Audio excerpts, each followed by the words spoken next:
नमस्कार सबको। तो एसएससी सीजीएल 2016, एसएससी सीजीएल 2017 और एसएससी सीजीएल 2018 मैंने बैक टू बैक क्रैक किए। एसएससी सीजीएल 2016 मेरा फर्स्ट अटैम्प्ट था, जो कि मैंने without coaching and self study से ही क्रैक किया, जिससे कि मुझे सीजीडी ऑडिटर मिला। उसके बाद उसी तैयारी के बेस पर सीजीएल 2017 भी मैंने क्रैक किया, जिससे कि मुझे एएसओ सीएसएस मिला। और उसी तैयारी के बेस पर ही मैंने अपने सीजीएल 2018 भी क्रैक किया। और उसके डॉक्यूमेंट वेरिफिकेशन में मैं नहीं गया, क्योंकि अपनी डिज़ायर्ड पोस्ट जो मेरी थी एएसओ सीएसएस, वो मुझे 17 से मिल गई थी।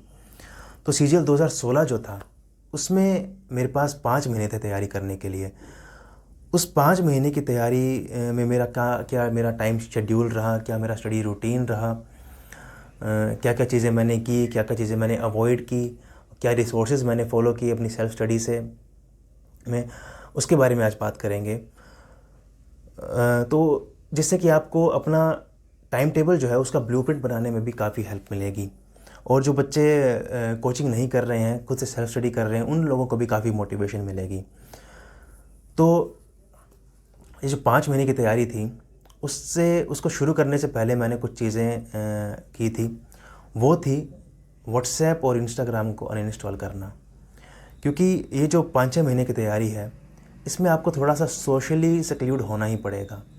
क्योंकि आप सोशली सेक्लूड नहीं होंगे, सोशली बहुत ज़्यादा अटैच्ड रहेंगे लोगों से, तो आपकी तैयारी पे बहुत ज़्यादा असर पड़ेगा। तरह तरह के लोगों से आप बातें करेंगे, वो तो जब आप पढ़ रहे होंगे, क्योंकि आपको पढ़ाई तो अकेले आपको बंद कमरे में ही करनी पड़ेगी, तो वो सब बातें आपके दिमाग के अंदर घूमती है फिर बाद में, और आपके फोकस को भी बिगाड़ती है। तो कम से कम लोगों के साथ आप कॉन्टैक्ट रखिए। जितना कम लोगों के साथ कॉन्टैक्ट रखेंगे आप, उतना ही आपकी तैयारी और आपकी फोकस के अंदर आपको बेनिफिट मिलेगा। तो व्हाट्सएप और इंस्टाग्राम मैंने अनइंस्टॉल कर दिए।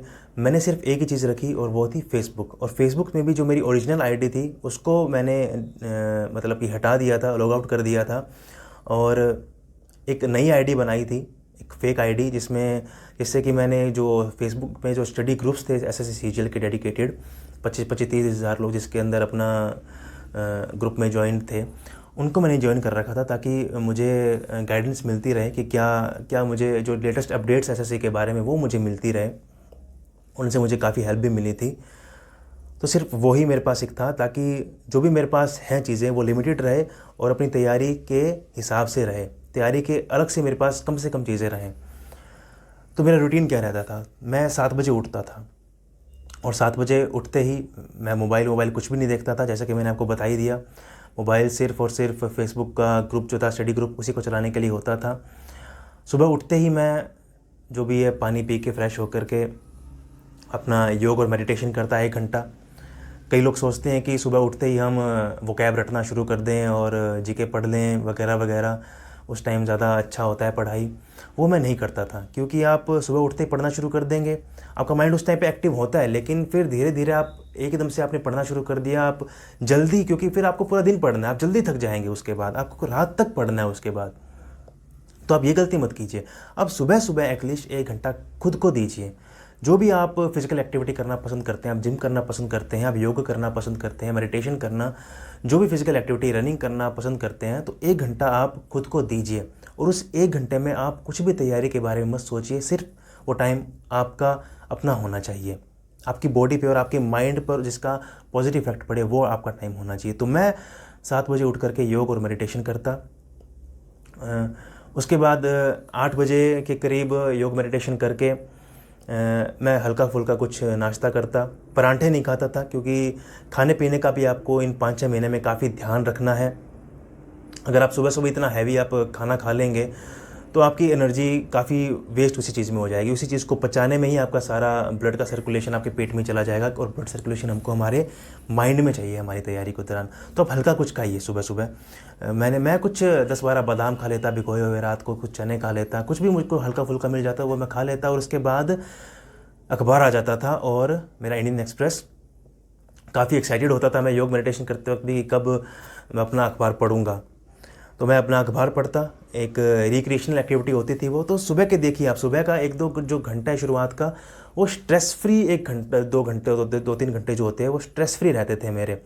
मैं अपनी जो एक रेगुलर जो आपके 2-3 घंटे दिन के होने चाहिए वो आपके होने चाहिए। तो अखबार पढ़ना मेरी तैयारी को में हेल्प भी करता था, मेरे करंट अफेयर्स भी स्ट्रॉन्ग होते थे, मेरी इंग्लिश बहुत ज़्यादा इंप्रूव होती थी, साथ ही साथ एक मेरी ही एक पर्सनल एक्टिविटी भी हो जाती थी। मुझे बहुत अच्छा लगता था वो चीज़ करना, मेरी एक हॉबी थी, आप मान लीजिए उस चीज़ को। क्योंकि धीरे धीरे अगर आप अखबार पढ़ेंगे तो आप भी एडिक्टिव हो जाएंगे उस चीज़ के, आपको सुबह सुबह अखबार चाहिए ही होगा। तो वहीं 1-1.5 घंटा मेरे को जो भी मन करता अखबार में, ऐसा नहीं है कि मुझे एडिटोरियल्स ही पढ़ने, एडिटोरियल्स भी मैं पढ़ता था, एडिटोरियल्स में भी मेरा बहुत इंटरेस्ट होता था। जो भी चीज़ें मुझे पसंद में आती वो सब चीज़ें मैं पढ़ता। मैं मूवी के रिव्यूज़ पढ़ता, मैं म्यूज़िक के रिव्यूज़ पढ़ता, मैं किसी की बायोग्राफी के बारे में कुछ आ रखा है वो पढ़ता, कुछ भी मैं पढ़ता 1-1.5 घंटा। और साथ में मैं डिक्शनरी रखता। उसके बाद 1-1.5 घंटा अखबार जो भी है मैंने अपना टाइम दिया उसको, और उसके बाद जितने भी वर्ड्स मैंने देखे एज अ वोकैब, फिर मैं अपनी पढ़ाई शुरू कर देता। मैं एक डिक्शनरी लेकर बैठता और जितने भी मैंने वर्ड्स उस रीडिंग के दौरान देखे उन वर्ड्स को मैं एक डिक्शनरी से देखता और उन डिटेल में उनको क्लियर करता अपने वर्ड्स को। उसके बारे में मैंने डेडिकेटेड वीडियोस बना रखी है न्यूज़पेपर रीडिंग के बारे में और डिक्शनरी को कैसे यूज़ करना चाहिए अपनी वोकैब को सुधारने के लिए, तो आप वो देख सकते हैं। तो इस चीज़ का मेरी लाइफ में बहुत ज़्यादा असर पड़ा आगे जा कर के, और अब भी वो चीज़ पड़ रहा है। क्योंकि कई लोग बोलते हैं कि सीजीएल की तैयारी में क्यों इतना अखबार पढ़ना, अब तो सीजीएल का जो इंग्लिश है वो वैसे भी हल्की हो गई है, हमें क्या अंग्रेज़ बनना है। तो वहीं कुछ कुछ जो बुक्स हैं उन्हीं को पढ़ करके रट करके हम कर लें। तो एक बात मैं आपको क्लियर कर दूं, छोटी सी बात है, ज़्यादा टाइम नहीं लूँगा, कि यही 5-6 महीने हैं, इन 5-6 महीने में आप अंग्रेज़ बन सकते हैं। उसके बाद जब आप एक जॉब में आ जाएंगे तो वो अंग्रेज़ बनने का मौका भी चला जाएगा। क्योंकि यही टाइम है जब आपको एक एक्सपोनेंशियली अपने अंदर, अपनी स्किल्स के अंदर, अपनी टैलेंट के अंदर आपको एक एक्सपोनेंशियल ग्रोथ करने का एक मौका आपको मिल रहा है। ये सीजीएल की तैयारी का एक बहाना है एक।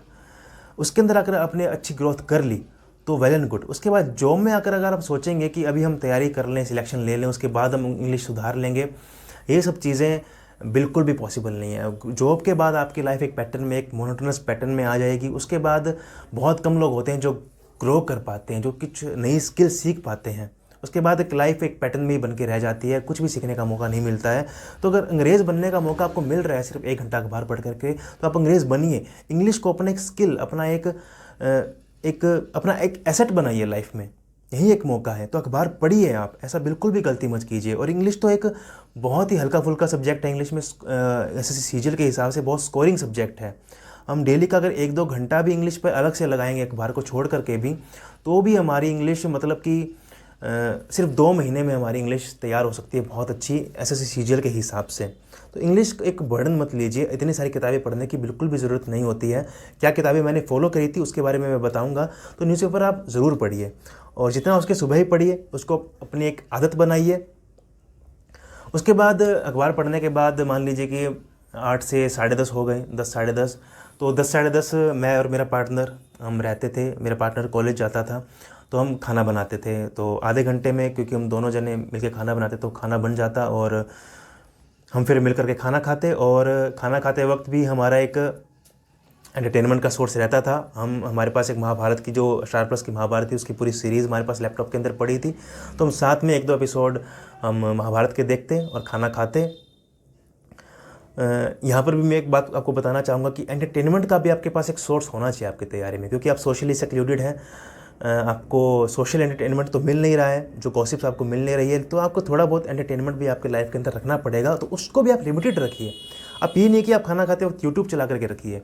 आप यूट्यूब चलाने लगेंगे तो आपको रिकमेंडेशन में कुछ रिकमेंडेशन मिलेगी और आप कुछ और चलाने भी लग जाएंगे, साथ में कुछ शॉर्ट्स चलाने लग जाएंगे।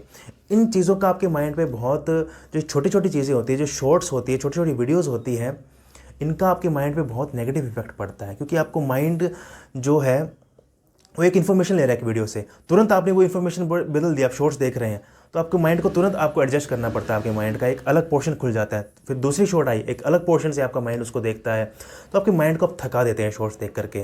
तो एंटरटेनमेंट का सोर्स भी आप एक अपना एक बड़ा रखिए, एक ही सीरीज़ रखिए, मान लीजिए उसी सीरीज़ को आप थोड़ा कंटिन्यू रखिए। ऐसे बदल बदल के चीज़ें, आप 5 मिनट की वीडियो, 10 मिनट की वीडियो कुछ देख ली, ये सब आप मत कीजिए। तो हम महाभारत देखते और खाना फिर खा लेते, फिर वो कॉलेज चला जाता। उसके बाद शाम तक का पूरा टाइम मेरा अकेले का होता था, मैं आराम से उसमें पढ़ता था अपने हिसाब से, कोई डिस्टर्बेंस नहीं होती थी। तो उसके बाद जब मैंने डिक्शनरी पढ़ ली, खाना खा लिया, उसके बाद मैं अपनी जीके उठाता। तो जीके के लिए मेरे क्या रिसोर्सेज रहे, तो जीके के लिए जैसे कि शुरुआत में लोग बोलते हैं कि अगर आपको अच्छी जीके में आपको स्कोर करना है तो आपको एनसीईआरटीज़ पढ़नी चाहिए। तो मैंने भी एज अ सीरियस एस्पिरेंट मैंने भी एनसीईआरटीज़ उठाई। पहला अटैम्प्ट था, तो मैं कोई भी स्टोन पलटे बिना नहीं छोड़ना चाहता था, मैं सारी स्टोन अनटर्न करना चाहता था। तो मैंने एनसीईआरटीज़ ही उठाई शुरुआत में। तो कुछ दिन 1-2 हफ्ते मैंने एनसीईआरटीज़ पढ़ी, लेकिन फिर जो भी ग्रुप था हमारा उसके अंदर हम डिस्कस करते थे।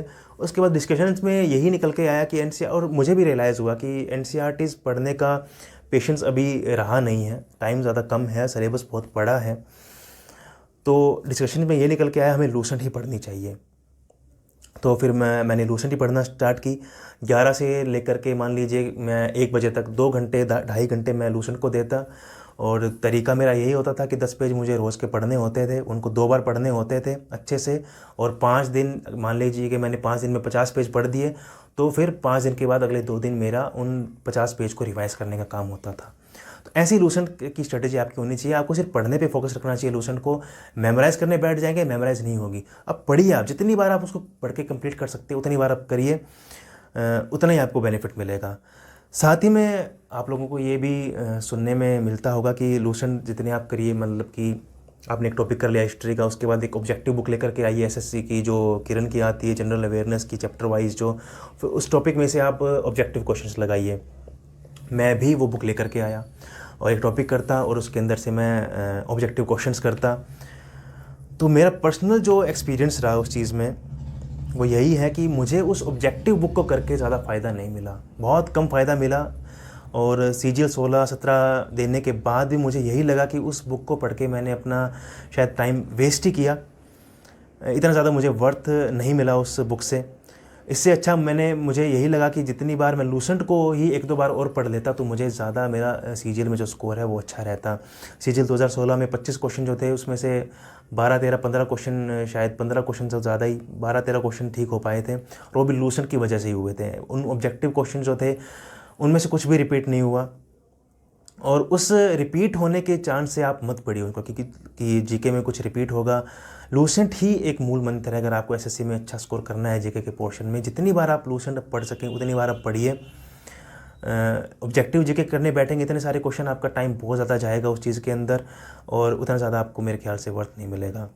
बाकी आपकी अपनी स्ट्रेटजी होती है, क्योंकि आप देखिए, आप प्रीवियस ईयर क्वेश्चंस देखिए, आप पीडीएफ डाउनलोड कर लीजिए, उनके अंदर आप प्रीवियस ईयर क्वेश्चंस देखिए, उसके बाद आपको आइडिया मिलेगा किस तरह से क्वेश्चंस एग्जामिनर पूछ रहा है एसएससी में। तो उससे आपको लूसेंट पढ़ने में आपको फ़ायदा मिलेगा कि लूसेंट भी मुझे कैसे पढ़नी है, किस किस टॉपिक से किस किस तरह के क्वेश्चंस आ रहे हैं, फिर आपका माइंड उस तरह से लूसेंट को पढ़ेगा। तो वो मैं नेगलेक्ट करने के लिए नहीं कह रहा हूँ कि आप प्रीवियस ईयर्स को नेगलेक्ट कर दीजिए, आप देखिए, लेकिन कि आपने ऑब्जेक्टिव की बुक ले ली उसकी किरण की, उसके बाद आपने क्वेश्चन पढ़ा, उसका आपने फिर सोल्यूशन पूरा पढ़ने की कोशिश की, आपका माइंड फिर उसी में जाएगा। आप हर चीज़ का सोल्यूशन भी पढ़ना शुरू कर दोगे। आपको लगेगा कि आपने जो ये क्वेश्चन पढ़ा उसका सोल्यूशन भी देख लूँगा, क्या पता इस क्वेश्चन का कुछ और रिपीट हो जाए। इन सब चीज़ों से आपको फ़ायदा नहीं मिलेगा। ठीक है, तो ये मेरी जीके की स्ट्रेटजी थी। उसके बाद 11 से 1 जैसे कि मैंने जीके पढ़ लिया, उसके बाद शुरू होता था असली जो चीज़ है, मैथ। उससे पहले मैं आपको बता दूं कि मैं फिर दोपहर में कुछ भी नहीं खाता था। मैं 10-11 बजे जो मैंने खाया था वही पेट भर करके मैं खा लेता था, और पूरे दिन फिर जब तक 6 बजे तक मैं फिर कुछ भी नहीं खाता था, क्योंकि आप फिर दोपहर में कुछ खाएंगे आपको आलस आएगा, और आपको पूरा दिन आपको अपनी एनर्जी बनाए रखनी है। उसके बाद तो असली चीज़ जो मैथ आ रही है, तो आलस की तो कोई कहीं जगह भी नहीं है। तो आपको अगर भूख लगती है उस दौरान तो आप फ्रूट्स खाइए, कुछ हल्का फुल्का जूस पीजिए, दूध पीजिए, लस्सी पीजिए, जिससे कि आपकी एनर्जी भी बनी रहे और आपकी पढ़ाई में आपको ज़्यादा फोकस आपका अच्छा रहे। उसके बाद तो मैं मैथ उठाता और ज़्यादा टाइम मैथ को ही जो है सीजीएल की तैयारी में, मैथ का एक मेजर चंक रहता है हमारी तैयारी का, हमारा टाइम ज़्यादा मैथ ही लेकर के जाता है, और मैथ को हमें स्ट्रॉन्ग करना पड़ता है। मैथ के अंदर हमें हमारा हाथ और जो है लिख करके हमें तैयारी करनी पड़ती है, क्वेश्चन को सॉल्व करना पड़ता है। मैथ जीके और वगैरह जो इंग्लिश है उनमें ज़्यादा इन चीज़ों का यूज़ नहीं होता है। तो मैथ की मेरी स्ट्रेटजी यही थी कि पहले मैंने अपने कंसेप्ट क्लियर किए, क्योंकि मैंने कोई कोर्स फॉलो किया नहीं, किसी टीचर को फॉलो नहीं किया, कोई कोचिंग नहीं ली। तो मैंने सबसे पहले अपने कंसेप्ट क्लियर किए। कंसेप्ट क्लियर करने के लिए मैं कोई भी जो ये आप बुक्स पढ़ते हैं, जो कोचिंग वाले टीचर्स होते हैं, उनकी मैं किसी की भी बुक नहीं लेकर के आया। मैंने बुक्स उनकी देखी थी थोड़ी बहुत। उन बुक्स के अंदर भी वो अपनी जो शॉर्ट ट्रिक जो पढ़ा रहे होते हैं उसी तरीके से वो जो सवाल को सॉल्व करके उन्होंने दिखाया हुआ होता है, तो वो मुझे बिल्कुल भी पसंद नहीं आया था। मुझे बेसिक से ही अपना मैथ करना था, जिस बेसिक से हमने बचपन से मैथ किया था उसी बेसिक से ही मुझे मैथ करना था। तो उसके लिए मैं बेसिक ही बुक लेकर के आया, जो यूनिवर्सल जो बुक्स, जो एक जनरल बुक्स चलती है, जो RS अग्रवाल की जो हरियंत की बुक्स हैं। तो मैंने जो बुक है मैंने RS अग्रवाल पहले क्रैक की थी। तो जो 5 महीने की जो मेरी तैयारी मैंने की, उससे पहले ही मैंने थोड़ी बहुत RS अग्रवाल में कर ही रहा था। तो जो एप्टीट्यूड वाला जो अरिथमेटिक वाला पोर्शन है वो मैंने उससे अपना कवर किया था, उससे मेरे कंसेप्ट्स काफ़ी अच्छे हो गए थे उस बुक से।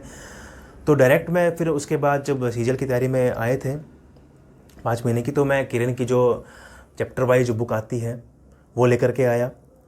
उस बुक को मैं आजकल रिकमेंड नहीं करता हूँ, क्योंकि उस टाइम पर तो 100 क्वेश्चंस आते थे मेंस में मैथ्स के, तो आपको मैथ्स की अच्छी प्रैक्टिस चाहिए होती थी क्वेश्चंस की। तो उस टाइम पर मैं वही बुक लेके आया था। उस टाइम पे 6-7 हज़ार क्वेश्चन उसके अंदर होते थे। उसी से मैंने किया। और दूसरी बुक जो एडवांस मैथ्स के लिए थी, क्योंकि एडवांस मैथ्स में आपको स्पेशल एक थ्योरी बुक चाहिए, आप उसको ढीला नहीं छोड़ सकते। डायरेक्ट आप क्वेश्चंस करने नहीं आ सकते एडवांस के, आपको पहले अपनी थ्योरी पे बहुत ज़्यादा कमांड आपको अच्छी करनी पड़ेगी।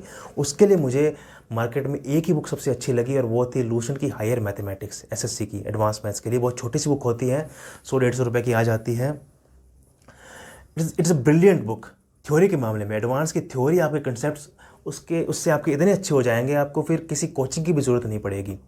क्योंकि बेसिकली जो एडवांस मैथ्स होता है वो 9th-10th की जो एडवांस मैथमेटिक्स होती है हमारी क्लासेस की, ज्योमेट्री, ट्रिग्नोमेट्री वगैरह, अलजेब्रा वगैरह वही होती है। उससे थोड़ा सा अपर लेवल SSC CGL में पूछा जाता है, थोड़ा सा बिल्कुल, और उस बुक से बहुत अच्छे से कवर हो भी जाता है। तो उससे मैंने अपने एडवांस मैथ्स 10-15 दिन में बहुत आराम से बुक हो भी जाती है। अगर आपने 10th तक थोड़ी बहुत भी अच्छे से पढ़ाई की है, 10-15 दिन में आराम से बुक क्रैक हो जाती है ये। तो 10-15 दिन मैंने अपनी शुरुआत में ही मैंने एडवांस ही कवर किया था। उसके बाद मैंने जो किरण की चैप्टर वाइज बुक है उसको करना स्टार्ट किया, और डेली के 100-150 क्वेश्चन मेरा करने का टारगेट होता था। 1 बजे जैसे कि मैं बैठा तो 4-4:30 बजे तक मैं मैथ ही करता था। तो 100-150 क्वेश्चन ऐसे नहीं कि एक ही सेटिंग में बैठ करके मैं टाइमर लगा के कर रहा हूँ, आराम से करता। मैं 25 क्वेश्चन करता पहले, उसके बाद 1-2 गाने सुन लेता, फिर 25 क्वेश्चन करता, फिर एक ब्रेक लेता, 25 क्वेश्चन करता, फिर एक ब्रेक लेता। ऐसे ऐसे करके मैंने ये 100-150 क्वेश्चन रोज़ के करता।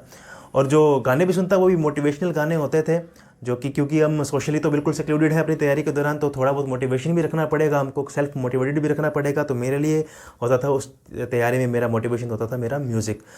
उस म्यूज़िक का भी मैं आगे किसी वीडियो में आपको बताऊँगा किस तरह के मैं गाने सुनता था। वो गाने भी बहुत इंस्पायरिंग होते थे।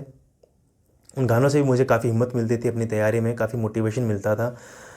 तो ऐसे करके मैंने अपनी किरण जो है, मतलब कि 10-15 दिन में मैंने एडवांस क्लियर कर ली, और 100-150 क्वेश्चन कर करके किरण चैप्टर वाइज भी। तो कुल मिला के 50 से 55 दिन आप मोटा मोटा मान के चल सकते हैं। उसमें मैंने अपना मैथ्स का जो सिलेबस है वो पूरा कवर कर लिया था। और उसके बाद में फिर मॉक्स पे आ गए थे, क्योंकि डायरेक्ट आप मॉक्स पे आ जाएंगे आपको फ़ायदा नहीं मिलेगा। आपको पहले मोटा मोटा अपना कंसेप्ट क्लियर कर लेने चाहिए, उसके बाद अभी आपको मॉक्स पे आना चाहिए। तो फिर मैं धीरे धीरे मॉक्स लगाने लग गया, और उन चीज़ों को जो मैंने किया अपनी तैयारी को, उन बुक्स को मैं रिवाइज़ भी करता रहा साथ साथ में। तो यही मेरी मैथ्स की स्ट्रेटजी थी। मॉक्स भी आपको आना पड़ता है, लास्ट में मॉक्स ही आपको हेल्प करते हैं। देखिए अभी तो सीजीएल का मेरे ख्याल से ऐसा लेवल हो गया कि आप जल्दी से आप अपने कंसेप्ट क्लियर कीजिए 30-40 दिन लगा करके, चैप्टर वाइज से चाहे मत कीजिए, कोई ज़रूरत नहीं है उसको करने की, और डायरेक्ट आप मॉक्स पर आइए। जितने आप मॉक्स करेंगे उतने ही आपकी कैलकुलेशन स्पीड्स आपकी बढ़ेगी। और सीजीएल का जो मैथ है वो भी आजकल ईजी आ रहा है, ज़्यादा मुश्किल नहीं आ रहा है। तो कैलकुलेशन आपकी जितनी अच्छी होगी उतना ही आपको ज़्यादा मैथ्स के अंदर आपका स्कोर आपको मिलेगा। इतने ज़्यादा आपको चैप्टर वाइज करने की बिल्कुल भी ज़रूरत नहीं, ज़्यादा प्रीवियस करने की बिल्कुल भी ज़रूरत नहीं है। आप सिर्फ TCS पैटर्न के जो क्वेश्चंस आए हैं अब तक के वही निपटा लें, और वो भी चैप्टर वाइज करने की मेरे ख्याल से ज़रूरत नहीं है। उसके भी आप जो सॉल्व पेपर्स के जो सेट्स होते हैं किरण के, वो आप लेकर के आइए और एज अ सेट उनको लगाइए, एज अ मॉक्स उनको लगाइए। कहीं से आप अपने कंसेप्ट क्लियर कीजिए किसी बुक से, अच्छी सी बुक से, और फिर उनके एज अ सेट आप उनको लगाइए, जितने हो सके उतने मॉक्स लगाइए। यही आपकी मैथ्स की स्ट्रेटजी होनी चाहिए। उसके बाद मान लीजिए कि 5 बज जाते हैं मैथ करते करते, तो 5 से 5:30 मैं ऑफलाइन डिक्शनरी अपनी एक उठाता। मेरे पास एक बुक होती थी ऑक्सफोर्ड की एडवांस लर्नर डिक्शनरी की। एक्चुअली मेरी नहीं होती थी, मेरे दोस्त की होती थी, तो उसने तो कभी यूज़ की नहीं। वो RS अग्रवाल भी मेरे दोस्त की थी, तो यूज़ मैंने ही किया उन दोनों बुक्स को। तो एडवांस लर्नर डिक्शनरी एक बड़ी डिक्शनरी होती थी। उस बुक से मैंने सुबह जितने भी न्यूज़पेपर ऐसे वर्ड्स देखे उन बुक से मैं क्लियर करने की कोशिश करता।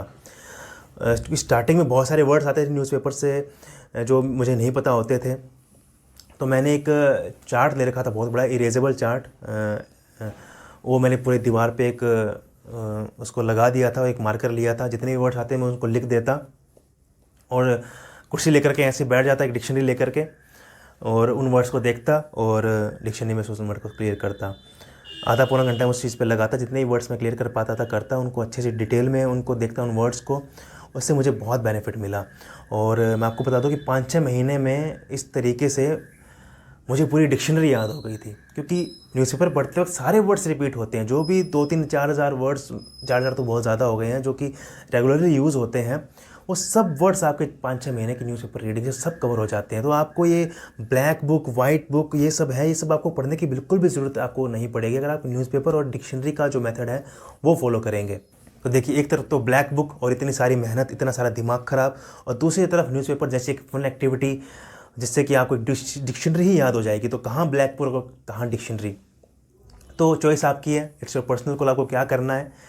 बहुत लोग डर जाते हैं कि जो आने वाला वही पढ़ लेते हैं, क्यों चक्कर में पढ़ें, इससे पता नहीं न्यूज़पेपर रीडिंग से कुछ हो या ना हो, जो हो रहा है उसी से तो कुछ कर लें। तो इट्स योर पर्सनल कॉल, अगर आपको डर लग रहा है तो। बाकी this is the method, dictionary पूरी याद हो जाएगी। और ऐसा मेरा ही नहीं, आप कुछ और भी यूट्यूबर्स को मेरे ख्याल से जो भी इंग्लिश में अच्छा स्कोर कर रहे हैं उनको भी आप सुन सकते हैं कि कितना फ़ायदा होता है न्यूज़पेपर रीडिंग से। तो ये मेरा डिक्शनरी का रहता था। उसके बाद 5-5:30-6 बजे तक मान लीजिए मैंने डिक्शनरी देखी, और उसके बाद भूख लग जाती, मेरा दोस्त भी आ जाता था कॉलेज से, और फिर हम मिल करके फिर से खाना बनाते। आधे घंटे में खाना बन जाता, 7 बजे तक हम खाना खाते, कुछ बातें करते, गप्पे करते। फिर बारी आती रीजनिंग की। रीजनिंग उस टाइम पे देखिए, हमारे टाइम पे काफ़ी, अभी 1-2 साल पहले ही तक ही काफ़ी ईजी आती थी। रीजनिंग पे ज़्यादा टाइम देने की ज़रूरत पड़ती नहीं थी। अगर आप एग्ज़ाम से 20-25 दिन पहले से भी रीजनिंग कर लेते हैं रोज़ का, अगर आप 30-40 मॉक्स भी लगा लेते हैं रीजनिंग के, तो भी आपकी रीजनिंग तैयार हो जाती थी। अभी रीजनिंग का थोड़ा सा लेवल हो गया है। तो 7 बजे मैं रीजनिंग करने बैठता, और ऐसा 7 से 8 मान लीजिए मैं करता। तो ज़रूरी नहीं है कि रोज़ ही करता था रीजनिंग, क्योंकि मैंने शुरुआत में ही रीजनिंग उठाई थी। 10-15 दिन मैंने रीजनिंग की, उसके बाद मुझे रीजनिंग पूरी क्लियर हो गई और मुझे लगा कि ज़्यादा टाइम वेस्ट करने की ज़रूरत नहीं है इसमें। और जब एग्ज़ाम नज़दीक आ गया, उससे 10-15 दिन पहले ही मैंने रीजनिंग के कुछ मॉक्स लगाए थे और रीजनिंग तैयार हो गई थी। लेकिन अभी आपको डेडिकेटेड 1 घंटा निकालना ही पड़ेगा रीजनिंग के लिए, और 1 घंटा ही निकालिए बस। 1 घंटे से ज़्यादा का खेल रीजनिंग का नहीं है। उस टाइम पर रीजनिंग आसानी से हो जाती थी, किसी यूट्यूब लेक्चर की ज़रूरत नहीं पड़ती थी, किसी बुक से कंसेप्ट क्लियर करने की ज़रूरत नहीं पड़ती थी, सिर्फ मॉक उठाए, उनको एनालाइज किया, उसी से रीजनिंग हो जाती थी। लेकिन अभी आपको यूट्यूब से लेक्चर्स देख लेने चाहिए, अपने कंसेप्ट्स अच्छे से क्लियर कर लेने चाहिए हर चीज़ के। जो भी चीज़ आपको ईजी लग रही है कि ये तो क्वेश्चन में ऐसे भी कर लेता हूँ, आप पूरी सीरीज़ आप देखिए किसी भी टीचर की, और सारे कंसेप्ट क्लियर कीजिए। उसके बाद आप मॉक्स ही कीजिए रीजनिंग के। डेली का एक मॉक लगाइए, डेली का, लेकिन आप 5 महीने तक कोशिश कीजिए। कभी कभार स्किप भी कर सकते हैं, क्योंकि धीरे धीरे आपको पता लग जाएगा, आपकी रीजनिंग स्ट्रॉन्ग हो ही जाएगी। 1-2 महीने की ही कहानी होती है रीजनिंग की। लेकिन आप जब तक आपकी रीजनिंग स्ट्रॉन्ग नहीं जाती, शुरुआत से ही रीजनिंग करना शुरुआत कीजिए, और डेली आप मॉक लगाइए, उसी से आपकी रीजनिंग अच्छी हो जाएगी। तो 7 से 8 मान लीजिए कि रीजनिंग को मैं देता। उसके बाद शुरू होती हमारी इंग्लिश जो है, क्योंकि सुबह तो हमने न्यूज़पेपर ही पढ़ा, हमने हमारी इंग्लिश को डेवलप किया उससे। लेकिन एग्जामिनेशन पॉइंट ऑफ व्यू से भी इंग्लिश को तैयार करना बहुत ज़रूरी होता है। सिर्फ न्यूज़पेपर पढ़ने से ही, पढ़ के आप अगर आप एग्ज़ाम देने चले जाएंगे तो ऐसा नहीं है कि आपका स्कोर लो रहेगा। मान लीजिए 135 नंबर का अगर पोर्शन आ रहा है, तो 90 से 100 नंबर तो आप बहुत ईजीली, सिर्फ अगर आप अखबार ही और डिक्शनरी भी देख रहे हैं ना, उससे भी आपको बहुत ईजीली आ जाएगा, और इससे थोड़ा ज़्यादा ही आ जाएगा। लेकिन जो 20-25 नंबर जो बच गए हैं, उसको कवर करने के लिए थोड़े PYQs भी हमको करना पड़ेगा, उन पे भी आना पड़ेगा। तो उस टाइम पर तो 200 नंबर की इंग्लिश आती थी, 200 क्वेश्चंस होते थे, तो उस टाइम पर तो थोड़ी मेहनत मुझे भी करनी पड़ी थी। तो मैंने नीतू सिंह की बुक भी नहीं पढ़ी, मैंने कुछ भी बुक नहीं पढ़ी। मैं सिर्फ MA पब्लिकेशन के जो प्रीवियस ईयर क्वेश्चंस के जो बुक आती है वही पढ़ा।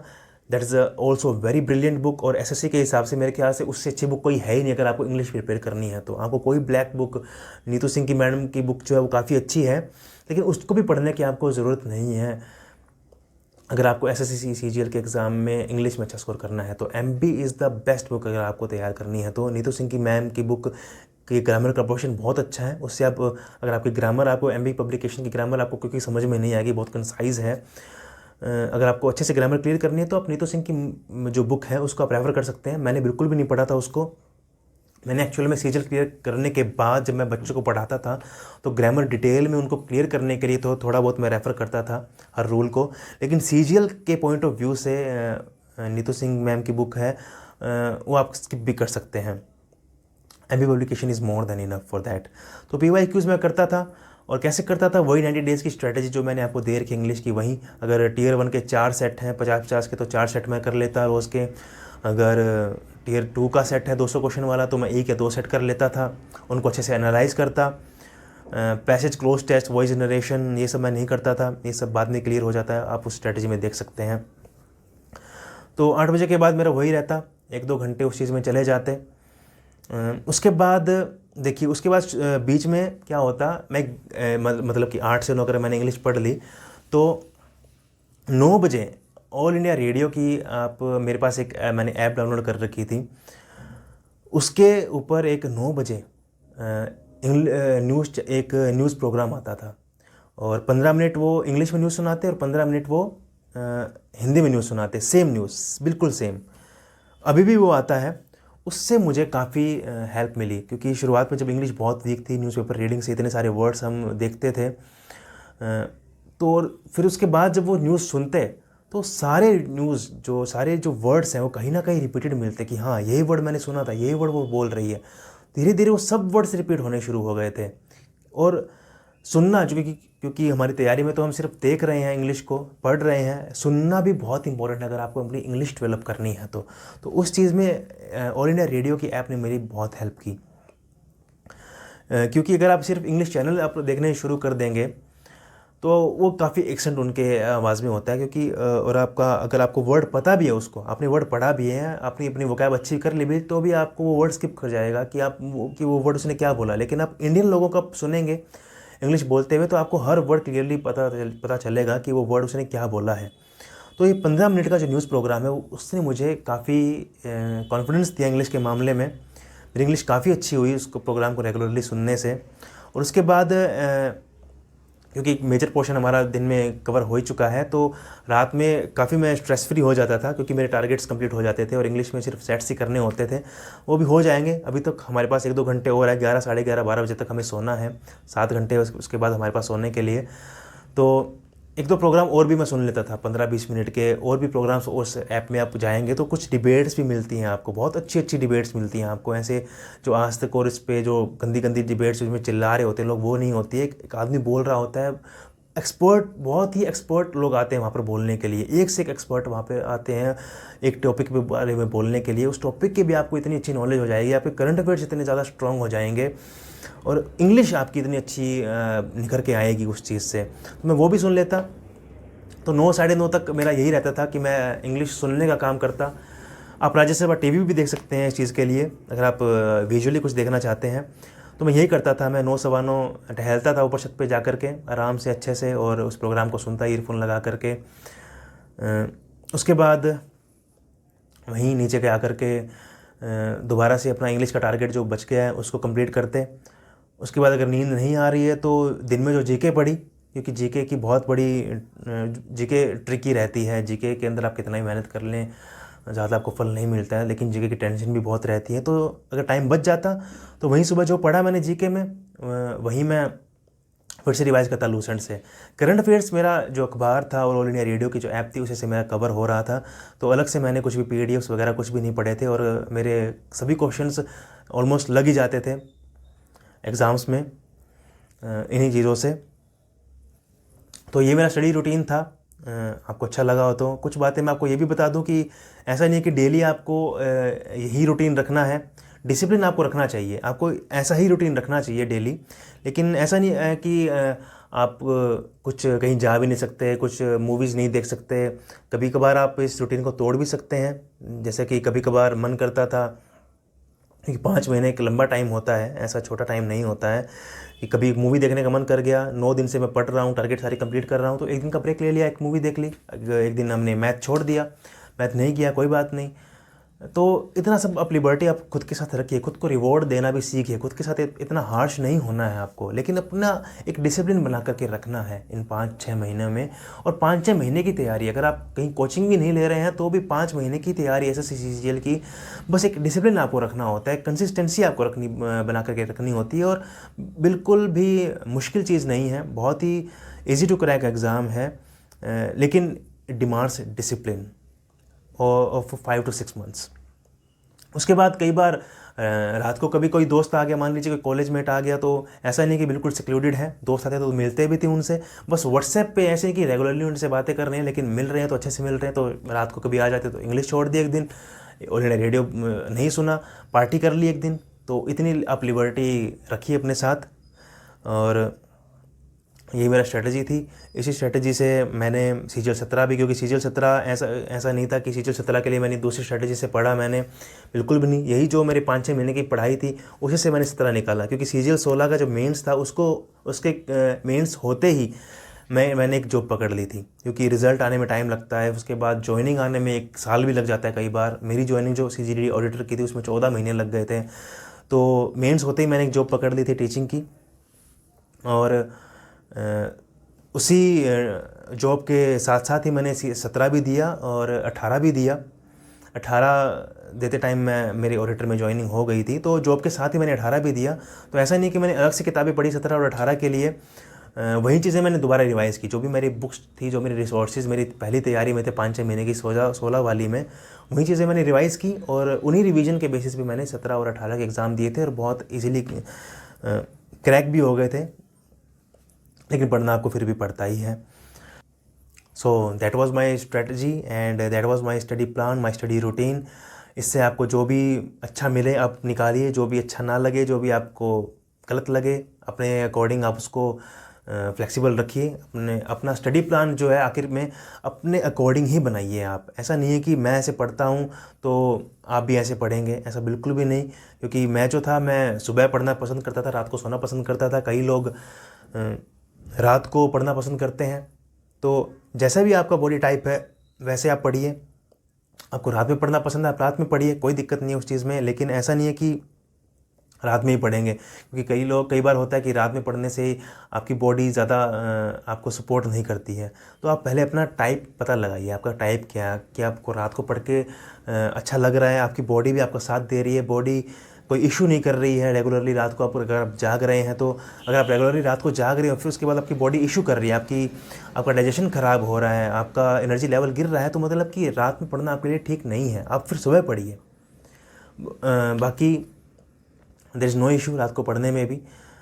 तो थैंक यू वेरी मच इतना सुनने के लिए। मिलते हैं अगली वीडियो में। नमस्कार।